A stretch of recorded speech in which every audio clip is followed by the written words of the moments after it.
여러분 안녕하세요. 네, 지난 시간에 이어서 두 번째 성공의 신앙 이해 강의 여러분들과 함께 하겠습니다. 지난주에 중도의 개념을 저희가 살펴봤는데, 잠깐 복습을 해보자면, 이 중도라는 것이 종교개혁, 그 조류 속에서 잉글랜드 교회가 처음에 정치적인 개념, 그러니까 로마 교회와 또 개혁파 교회 간에 서로 타협이라는 정치적 개념부터 시작돼서 어떻게 신학적이고 그리고 오늘날 성공회에서 어떻게 영적인 유산이 되었는가를 약간 역사적인 고찰을 통해서 우리가 알아봤습니다. 중도에 관한 개념을 다시 듣고 싶으시면 이 이전에 있는 유튜브 강의를 다시 한번 시청해 주시고, 오늘은 거기에 이어서 지난 시간에 사실은 네 가지를 다 하려고 했었는데 시간 안에 제가 못 맞췄습니다. 그래서 오늘은 조금 빨리 지난주에 못 맞췄던 부분들을 정리를 하고, 그리고 오늘 하려고 했던 부분까지 좀 빠르게 넘어가도록 하겠습니다. 시간이 얼마나 걸릴지를 잘 모르겠습니다만 제가 좀 빨리 이렇게 진행을 하면서 여러분들이 좀 지루해하지 않도록 넘어가도록 하겠습니다. 그리고 이거는 다시 한번 말씀드리지만 사실 성공의 입문자를 위한 강의라고 볼 수 있어요. 그리고 사실 우리는 딱 뭔가 태도로서는 다 입문자 수준이라고 스스로 느끼잖아요. 그죠? 더 배워야 할 게 많이 있다. 그러니까 여러분들의 겸손함인데 그런 차원에서 보면 기존의 성공회 신자들, 그리고 성공회를 이미 알고 계셨더라도 다시 한번 좀 복습해 보고자 하는 분들께도 이 강의가 좀 유익하지 않을까 이런 생각도 좀 해봅니다. 예. 그러면 지난 시간에 저희가 성공의 정신에 대해서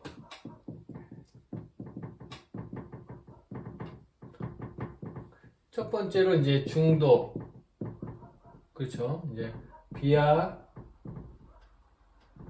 메디아라는 사상을 살펴봤습니다. 그죠? 근데 오늘은 이제 두 번째로 뭘 살펴볼 거냐면 이 포용이라는 개념. 포용하고도 나란히 나올 수 있는 단어, 개념 중에 하나가 이제 관용이죠, 관용. 네. 우리 신부님 중에 이관용이라는 신부님이 계시는데, 관용적인, 농담을 한번 해봤습니다. 예. 지루하지 않게. 어쨌든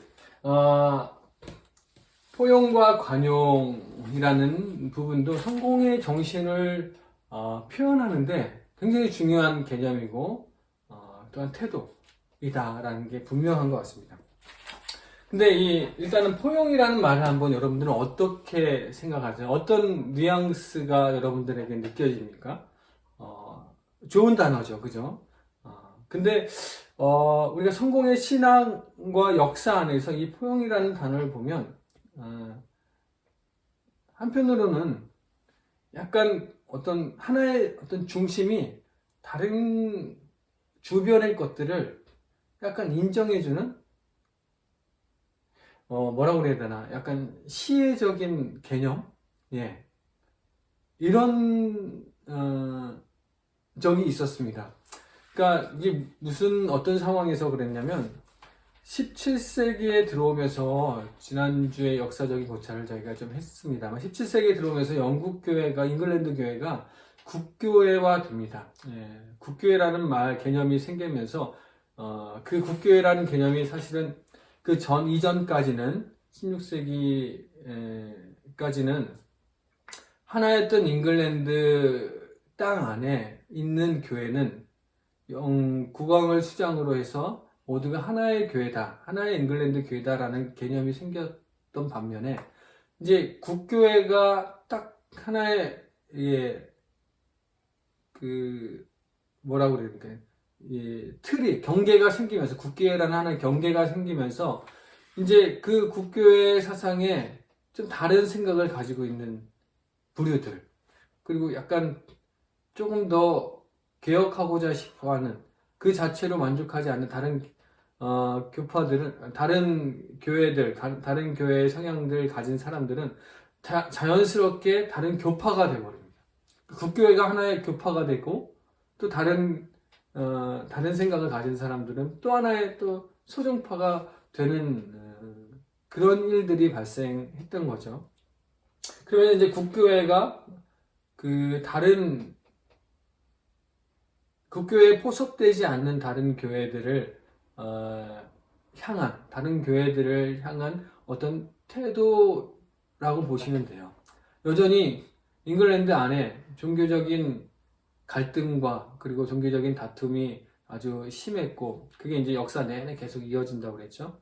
그런 상황에서 어떻게 교회가 서로 분열되지 않고, 이제 그 당시는 이제 교회라는 게, 기독교라는 개념이 국가 정책이나 국가 이념하고 다른 말이 아니었습니다. 그러니까 사실은 이제 서구 기독교의 문명 자체가 서구의 문명이 기독교 문명이었기 때문에 다른 개념이 아니었죠. 그러니까 이 종교적인 문제를 해결하는 것은 국가적인 차원에서 굉장히 매우 중요한 문제였기 때문에, 사실 그게 국교회든 잉글랜드 안에서도 국교회든 다른 소종파든 이 둘이 서로 다투고 싸우고 분열되는 그런 양상은 크게 도움될 일이 아니었죠. 그래서 국교회는 자연스럽게 다른 종파들에 대한 다른 종파들을 어떻게 받아들이는가, 다른 종파들을 향해서 어떤 태도를 취해야 하는가, 이 태도에 관한 부분이 이제 포용과 관용이었다라고 보면 됩니다. 사실 오늘날의 그런 개념을 가지고 포용과 관용을 풀어내기에는 오늘날 상황에서 좀 어색하죠. 예. 아니, 내가 중심이고 너는 주변이야 라는 이 전제 자체가 되게 불평등하잖아요. 그죠? 그런 의미에서 포용과 관용이라는 말이 쓰여지면 상당히 제가 만약에 주변이라면 기분 나쁠 것 같아요. 예를 들면 우리나라 지금 단일교단으로 최대 교회가 이제 천주교죠. 천주교 같은 경우가 이제 인원수가 이제 많다고 해서 자기가 중심이고 다른 종파들은 주변이다. 그래서 우리가 뭔가 같이 대화하고 교회 일치를 하는 노력에서 우리가 약간 포용하고 관용을 베풀어주는 거야 라고 이렇게 말하면 기분 나쁘죠. 다른 교단에서는. 그죠? 그런 거랑 마찬가지예요. 그러니까 포용과 관용은 과거의 그런 어떤 시의적인 개념에서 지금 우리 교회가, 세계 교회가, 특히 세계 성공회가 포용과 관용을 말한다는 것은 조금 다른 의미로 넘어온 것이죠. 그것은 일단은 지금 요즘에서 가장 중요한 포용과 관용을 해석하는 가장 중요한 개념은 일치하고 연결되어 있어요. 그러니까 기본적으로 상호일치라는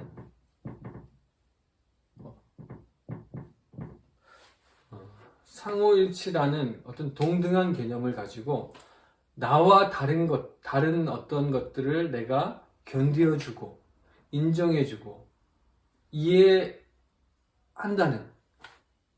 대화하려면 적어도 우리가 하나의 기독교 신앙이라는 그런 하나의 어떤 큰 틀 안에, 큰 세계관 안에 우리가 함께 있으려면 우리는 서로 다른 모습을 두고 어떤 태도를 가져야 하는지에 대한 문제로 변화된 거라고 보면 됩니다. 그러니까 서로의 입장에서 상대를 바라보는 원리이기도 하고요. 이제 일치에 관한 부분은 또 다음 네 번째 우리 성공의 정신에 나올 텐데요.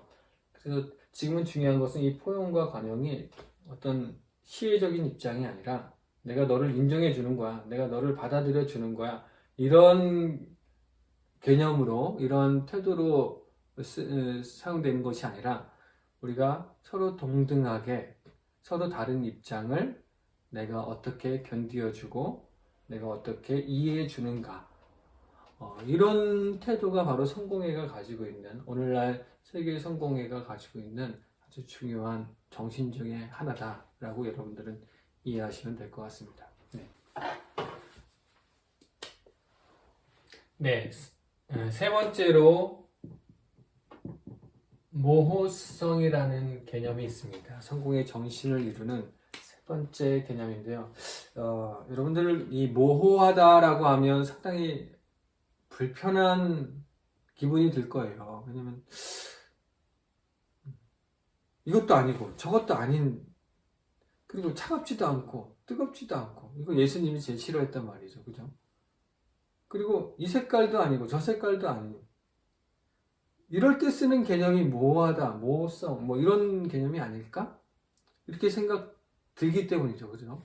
많은 사람들은 그런 생각을 하죠. 근데 이게 성공의 정신 안에서 표현되는 모호성이라는 건 조금 그런 것과 좀 다른 개념이기도 하죠. 그러니까 어떤 개념인지 한번 좀 살펴보도록 하겠습니다.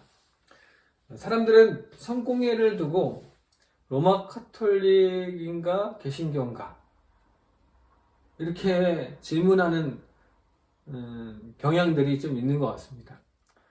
실제로 어떤 천주교 신자들은 성공회가 자기 교회의 한 어떤 작은 단체, 뭐 이런, 심지어 이렇게까지도 생각하는 사람들도 저는 이렇게 봤었고요.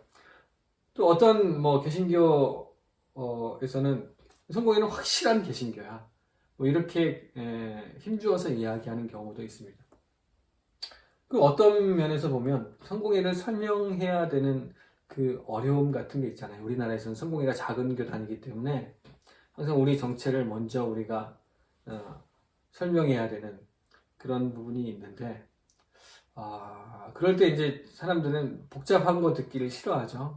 긴 장황한 설명을 듣기 싫어하니까 간단하게 설명해 보라고. 뭐냐? 그러면 우리도 어쩔 수 없이 왜 천주교의 모습 반, 개신교의 모습 반, 뭐 이렇게 하면 돼요. 뭐 이런 식으로 표현하기도 하는데 상당히 이제 좀 구색한 설명이죠. 그러니까 그런 개념의 모호성이냐? 그건 아니죠. 그건 아니라는 거.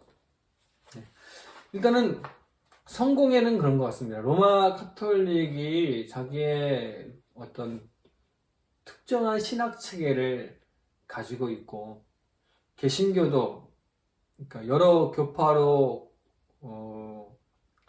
나뉜 이 개신교도 그 교파마다 자기 정체성이라고 하는 특정 신학, 그러니까 이걸 좀 어려운 신학적인 개념으로 하면 이제 조직 신학이라고 표현을 합니다. 뭐 교의학 뭐 이렇게 표현해도 되고, 그런 교의학들을 다 가지고 있죠. 물론 없는 교단도 있습니다. 그런데 거기에 비해서 성공회만의 그런 것과 구별된 독특한 성공회만의 교의학 체제, 조직 신학이 따로 있는가? 이런 질문을 한다면 글쎄요. 답은 여러분들은 어떻게 생각하세요? 있는 것 같으세요? 없는 것 같으세요? 답은 있을 수도 있고 없을 수도 있다. 뭐 이게 또 모호해지는 거죠.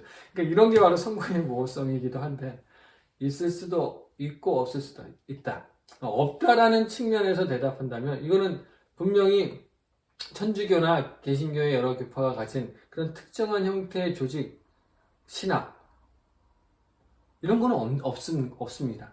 네, 없는 것 같아요. 그러나 어떤 지금까지 내려왔던 교회 2000년 교회의 전통 안에서, 그 교회 안에서 형성되어 온 쭉 일관된 신학이 어떤 영성을 만들어내고 어떤 태도로 발전시킨 그 신학의 전통적인 신학의 새로운 해석들이라는 차원에서 보면 성공의 신학은 있는 거죠. 그러니까 이런 식으로 보면 성공에는 어떤 특정한 한 가지 입장에서 무언가 개념을 판단하기보다는 여러 가지 차원에서, 그리고 여러 가지 현실, 그리고 맥락을 고려한 차원에서 우리의 있다 없다를, 그리고 맞다 틀리다를 결정하는 교회입니다. 이게 어떻게 보면 성공에 가지고 있는 정신 중의 모호성이라고 할 수 있습니다. 여러분들은 이 모호성이 왜 그러면 중요한가? 이런 질문이 생길 수 있죠. 아주 중요하죠. 왜냐하면 우리는 잉글랜드 역사 안에서, 교회 역사 안에서 서로 다른 주장들이 어떻게 싸우고, 어떻게 서로를 죽이고, 어떻게 서로 반목하는지, 이런 것들을 이제 역사를 통해서 알고 또 배웠잖아요. 그리고 그 대결이 빚은 결과가 얼마나 참혹하고 얼마나 비극적인지도 우리는 너무나 잘 알았습니다. 그리고 그런 역사 속에서 우리가 비싼 값을 치르고 배운 하나의 정신이 있다면, 태도가 있었다면 여전히 우리는 어떤 것도 지금 이대로 완결된 것이 아니다. 뭔가 새로운 조류가 더 들어오고 새로운 것들이 변화될 여지를 가지고 새로운 것들을 받아들였을 때 그것이 지금 이 상황 속에서 더 최선이 될 수 있다는 그런 믿음을 갖는 일이죠. 교회는 그런 곳 아닌가요?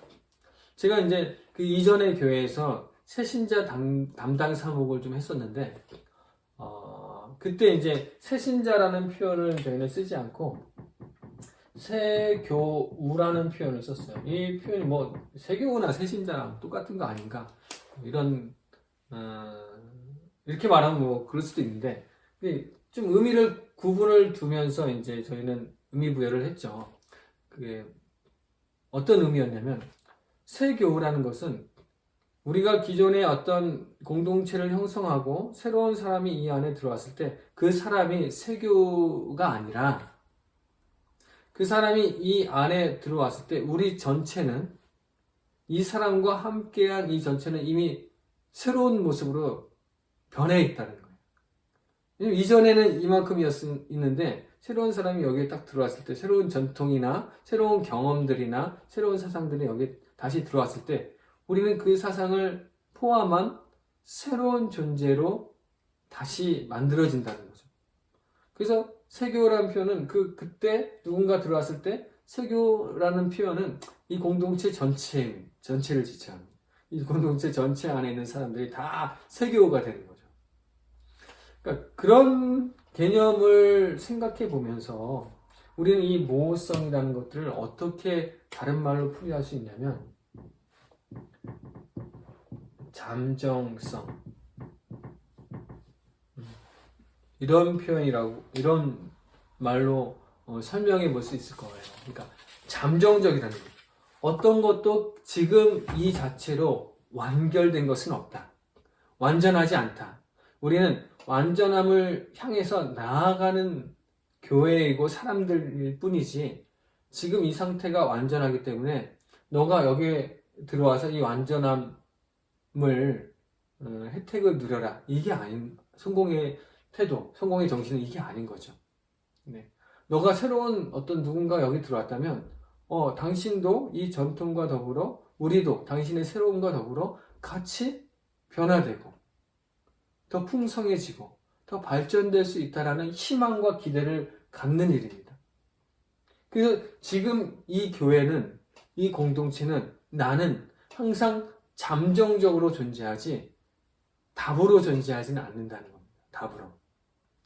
우리는 답을 쉽게 이것이 정답이다라고 쉽게 내지 않는 교회라는 의미에서 이 잠정성 그리고 이게 이제 모호성. 그래서 모호한 거죠. 지금 입장은 어떻게 보면 모호한 거죠. 사람들은 빠른 답을 얻기를 원하고 좀 더 분명한 정체성을 보여달라고 이렇게 요구하지만 사실 그런 건 없는 거죠. 그런 걸 보여줄 때마다 그 분명한 답이고 이게 맞다라고 말할 때마다 서로 다른 입장의 대결과 차이와 그리고 분열과 반목과 전쟁의 경험들을 우리는 알고 있지 않습니까? 거기에 비해서 성공회가 가지고 있는 이 모호성이라는 개념은 우리가 여전히 불완전하고 어떤 것들을 향해서 나아갈 수 있는 그런 가능성을 열어준다는 점에서 우리 정신의 아주 중요한 부분이라고 할 수 있습니다. 새롭고 변화된 교회를 늘 추구하는 그 근간이 되는 태도. 이게 바로 모호성이라고 여러분들 생각하시면 됩니다. 자, 네 번째. 저희가 지난주에 이제 다시 말씀을 드렸지만, 다양성과 일치입니다. 아주 중요한 거죠. 성공의 정신 안에서 이 다양성을 추구하는 것, 그리고 일치를 추구하는 것. 이건 되게 중요한 하나의 우리의 태도이자 정신이기도 합니다. 다양성 속의 일치는 성공회가 세계화되는 그 시점 속에서 매우 중요하게 대두된 개념이기도 해요. 세계화? 좋은 말로 하면 이제 세계화죠. 사실은 이제 약간 부끄러운 우리의 역사, 다 부끄러운 역사 있잖아요. 여러분들도 사실 지난 자기 삶의 역사를 돌아보면 너무 부끄러워서 감추고 싶은 역사가 있었잖아요. 그죠? 다 알아요. 하느님은 다 아시니까. 근데 교회도 마찬가지입니다. 교회도 그걸 부정할 필요 없어요. 부끄러운 역사 중에 하나가 뭐냐면 이제 그 잉글랜드, 영국의 이제 식민화 정책이죠. 사실 성공회는 이 식민주의 정책 안에서 교회가 퍼져나간 경향들이 있었습니다. 뭐 인도라든지 뭐 동남아시아, 아프리카, 그리고 아메리카. 그러고 보니까 영국이 안 간 곳이 없네요. 그죠? 그래서 그 지구상의 모든 대륙과 나라들을 식민화 시키면서 자연스럽게 영국에 있는 교회는 그 식민지의 교회로 넘어가게 되는 그 영국적인 유산, 성공의 유산들, 성공의 국교의 유산들이 넘어가면서 그 지역 안에서 하나의 교회가 만들어지는 이러한 일들이 이제 있었던 거죠. 어쨌든 뭐 그거는 그 이야기를 하면 또 길어지니까 그 얘기는 좀 나중에 혹시 기회가 되면 한번 설명해 보도록 하겠습니다.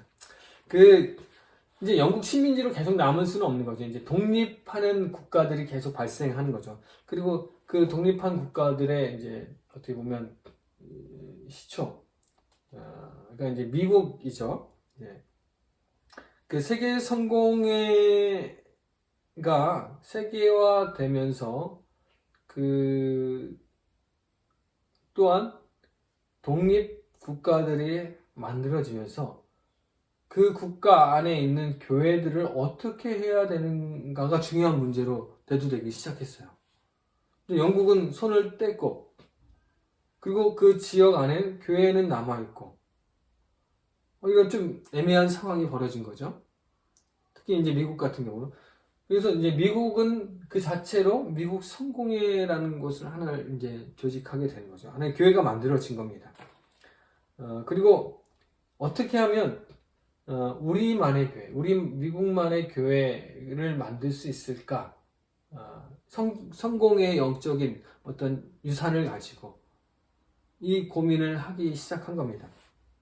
영국적인 것을 어떻게 하면 좀 색깔을 좀 빼고 자기 상황에 맞는 제도와 그리고 신학적인 노력들, 그리고 여러 가지 직제, 뭐 직제는 다 거의 비슷한 것 같아요. 세계성공회가. 뭐 이런 것들을 어떻게 만들어 나갈 수 있을까라는 고민이 당연히 되죠.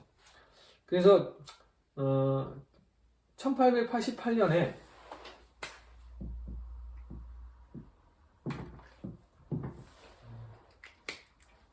시카고 람베스 회의 4개 조항이라는 게 발표됩니다. 람베스 회의가 10년마다 한 번씩 열리는 전 세계 성공의 일치의 도구인데요.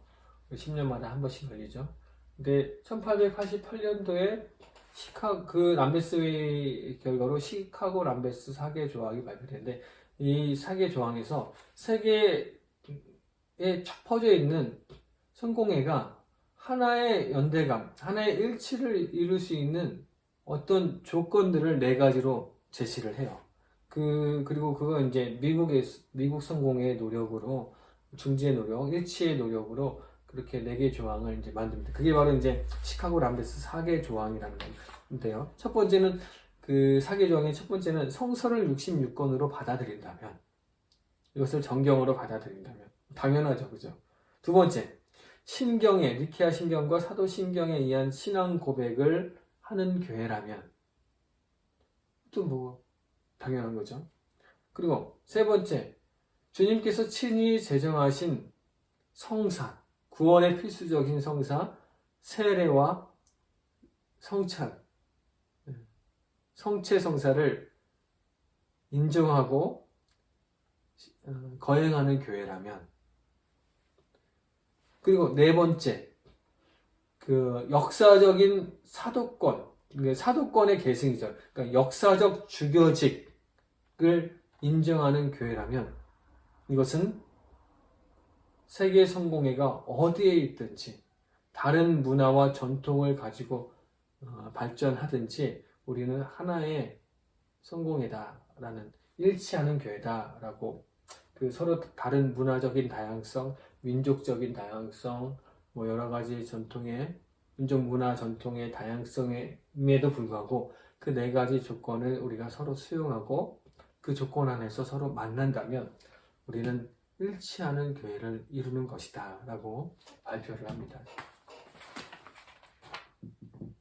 시카고 람베스 사계조항이라고 불리는 거죠. 네.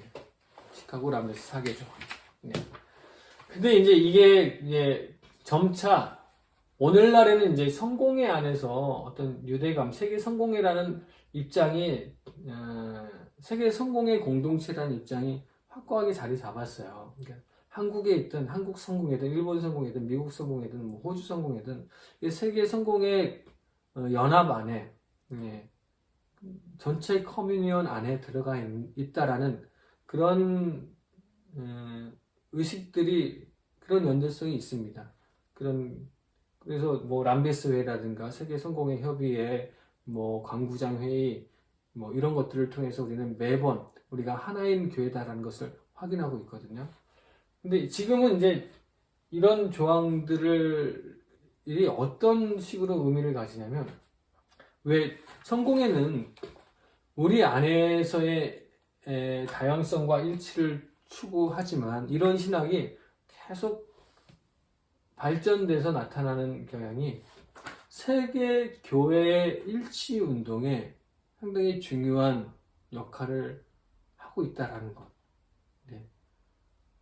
그래서 세계 교회, 그러니까 성공회가 아닌 다른 교파들과 어떻게 우리가 하나인 기독교 신앙 안에서 형제애를 말할 수 있느냐, 이게 되게 또 중요한 문제잖아요. 우리끼리만 잘 살면, 잘 먹고 잘 살면 되는 거 아닌가? 뭐 이렇게 생각할 수도 있지만, 그러기에는 뭔가 주님 앞에 나중에 너네만 잘 먹고 잘 살았네? 그리고 이웃 형제들하고 어떻게 친교를 나누었어? 이렇게 물어보면 대답이 공색해질 수 있는 거죠. 뭐 한 가지 뭐 재밌으라고 드리는 말씀입니다만, 그런 것 같아요. 우리가 만약에 건강하고 바른 교회라면 세계 다른 입장을 가지고 있는 세계 다른 기독교 종파와도 어떻게 일치를 이룰 수 있는가를 끊임없이 노력해야 되는 거라고 생각을 합니다. 성공회는 그리고 그런 것들을 되게 중요시 여기면서 그런 일치에 되게 중요하게 어떤 역할을 담당해 왔던 교회이기도 합니다. 그래서 이 시카고 람베스 사계 조항을 세계 성공회는 그 성공의 내부적인 일치의 조건에서 외부적인 타른 교단과의 일치의 조건으로 확대해서 발전해 나가기 시작합니다. 그리고 그 안에서 다른 것도 있죠. 66권 뭐 개신교도 인정하고 천주교도 인정하죠. 물론 천주교는 여기에다가 이제 그 제2경전, 천주교는 외경이라는 표현을 쓰지 않고 제2경전이라는 표현을 쓰죠. 또 플러스 알파가 있는 거죠. 그리고 개신교는 그것을 철저히 이제 외경이다라고 해가지고 정경과는 다른 거다. 66권이 정경이다. 뭐 제2경전 그런 말은 필요 없다. 이렇게 주장하는 교회고, 그 사이에서 성공회는 66권을 아주 중요한 가치로 받아들이죠. 적어도 최소한 교회가 일치할 수 있는 하나의 경전으로서의 일치 조건을 내세우자면 좋아, 66권이면 된 거예요. 그리고 나머지 외경이든 제2경전이든 그거는 각 교단의 전통 안에서 그냥 발전시키고 읽으면 되는 문제라고 이제 바라보고 있는 거예요. 그리고 뭐 신경, 니케아 신경과 사도신경도 마찬가지입니다. 이거 전 세계 교회가 이것을 부정하는 교회는 별로 없어요. 이단이 아니라면. 그리고 두 가지 성사, 세례가 없는 교회가 있습니까? 세례는 기독교인이 되는 예식이기 때문에 세례를 부정하는 교회는 없잖아요. 그죠? 충분히 일치할 수 있는 겁니다. 세례. 성체 성사가 약간 이제 문제가 될 수 있는데, 성체 성사는 사실 성사에 대한 신학적인 입장이 개신교와 천주교와 또 성공회 이런 것들이 약간 좀 구분되고 나뉘기 때문에 논란의 여지가 있습니다만, 사실 그런 복잡한 신학적인 논쟁을 제외하고 우리가 주님께서 만드신 이 성만찬에 대한 어떤 예배로서의 그리고 권위를 가지고 있다면 그거는 크게 봐서 우리와 같이 형제를 나눌 수 있는 교회다라는 것이 성공의 입장입니다. 개신교도 요즘에 성찬례를 개신교에 성찬례가 없는 거 아니잖아요. 그죠? 있죠. 어떤 교회는 많이 안 해서 문제라기보다도 그게 이제 그 교회의 전통이기도 하고, 성공회와 같은 경우에는 매주 이 성찬례가 우리의 예배로 정착된 교회입니다. 역사적 주교직도 좀 사실 논란이 있을 수 있는데, 주교가 없는 교회들은 그럼 뭐냐? 개신교들 주교가 없죠. 근데 이제 이런 면에서 보면 천주교, 정교회, 성공회, 여기서 이제 이집트의 kop틱 교회 뭐까지 포함돼서 이게 정교회로 본다면 이 세 개 교파는 역사적인 주교직을 가지고 있는데, 개신교 같은 경우는 이제 주교직이 없는 교회죠. 그렇지만 이 주교직을 그냥 그런 아까 얘기한 자기 입장에서 그 사도직, 주교직이라는 건 이제 사도성, 사도적 계승을 이야기하는 그 차원에서 주교직이 중요한 거지, 하나의 직제로서 그 주교라는 한 사람이 중요한 건 아닙니다. 사도성을 그 교회가 어떻게 계승하고 있는지에 대한 표현이에요, 주교직은. 그렇게 따지면 개신교는 자기가 우리는 사도성하고 관련 없어 이렇게 말하는 교회가 어디 있습니까? 없죠. 개신교도 이 12사도를 예수님의 제자로, 그리고 그 사도를 잇는 우리 교회다라는 것, 그런 정체성을 가지고 있기 때문에 이 역사적인 주교직의 정확한 논점을 그 사도적 계승으로 우리가 바라본다면, 그것은 개신교든 아니면 주교직을 가지고 있는 교회든 다 같이 일치할 수 있는 그런 조건을 가지고 있다라고 우리 세계 성공회는 바라보고 있다는 것이죠. 물론 이런 입장은 다른 교회들은 또 다른 생각을 가지고 있을 수 있습니다. 예를 들면 천주교 같은 경우는 몇 가지 일치를 이루는데 방해가 되는 몇 가지가 여전히 존재한다. 뭐 성사라든지 주교직이든, 그러니까 역사적인 주교직을, 사도적 계승을 우리 지금 이렇게 풀지 않는 거죠. 거기는 이제 확실히 물리적인 터치를 통해서 베드로부터 그 다음 주교의 실제적인 물리적인 터치가 있어야지 계속 사도성이 이어지는 거다. 그런 걸로 이제 해석하는 경향이 있기 때문에 다른 교회의 사도적 계승이라는 부분들을 좀 인정 안 하려는 경향이 있죠. 근데 그 천주교도요, 사실 이 물리적 터치 이야기를 하면요, 문제가 되는 역사적인 사건들이 굉장히 많습니다. 그리고 동방교회 문제도 마찬가지고, 또 이런 얘기를 하면 또 길어지니까 다음에 기회가 있으면 여러분들하고 한번 나누도록 하겠습니다. 어쨌든 중요한 것은 오늘날 세계성공회는 각 지역의 문화와 상황 속에서 어떻게 세계 공동체성을 유지하는가, 아주 중요한 문제를 항상 그 문제를 중요한 문제로 다뤄왔고요. 그 안에서 우리는 다양성을 존중하는 모습이 얼마나 우리의 이 교회를 아름답게 꾸미는가에 대한 가치를 알았고요. 당연히 그럴 수밖에 없죠. 세계의 성공에는 서로 다른 지역과 문명, 문화 속에서 계속 발달되고 그게 한 전체 세계 성공에 이르렀을 때 더 유산이, 더 새로운 전통이 만들어지고 더 풍요로운 교회의 모습들이 만들어진 것을 경험했기 때문에 이 다양성이 얼마나 중요한지를 알고 있는 겁니다. 근데 이 다양성은 다양성만 밀면 문제가 되는 경우도 많습니다. 그건 여러분들이 다 짐작할 수 있는 거죠. 이 다양성은 항상 일치를 품고 있는 다양성이어야 돼요. 일치를 지향하려는 다양성이어야 합니다. 오늘날 교회 안에서 서로 다양한 모습만 강조한다면, 자기 개성만 강조한다면 그 교회가 하나의 일치를 이루는 데는 좀 힘들어질 수 있을 거예요. 그 교회가 개성 있고 뭐 다양한 색깔들을 막 뽐내고 있다라는 어떤 평을 받을 수 있지만 그 다양성이 서로 일치 안에서 어우러지지 않는다면 사람들은 그 다양성을 그렇게 아름답게만 평가하지는 않을 것 같다는 생각이 듭니다. 그렇죠? 이 다양성은 어떻게 아름답게 조화되어서 하나의 아름다운 모습으로 만들어지는가? 각자의 역할을 충실히 해나가면서 그 역할이 서로 부딪혔을 때 서로에게 상처 주지 않고 상대방을 견디고 품어주면서 그리고 우리는 여전히 더 아름다운 모습으로 나아갈 수 있다라는 이 모성과 잠정성의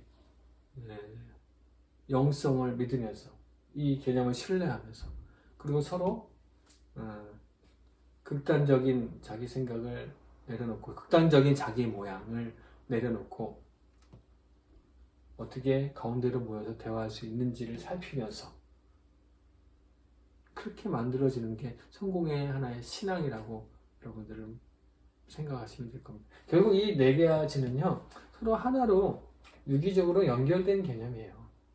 유기적으로 연결된 개념이 만들어졌을 때 이 각자는 서로의 각자의 영역 안에서 힘을 발휘하게 되는 그렇게 작동하는 원리들이 됐습니다. 그래서 성공의 정신이라는 것은 이 네 가지가 서로 긴밀하게 유기적으로 연결되면서 이 메커니즘을 통해서 교회가 더 성장하고 풍성해지고 발전할 수 있다라는 그런 고백을 하는 교회다.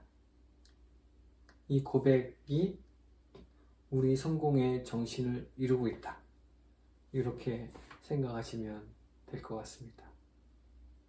네. 이상으로 성공의 정신 이야기를 마치도록 하겠습니다.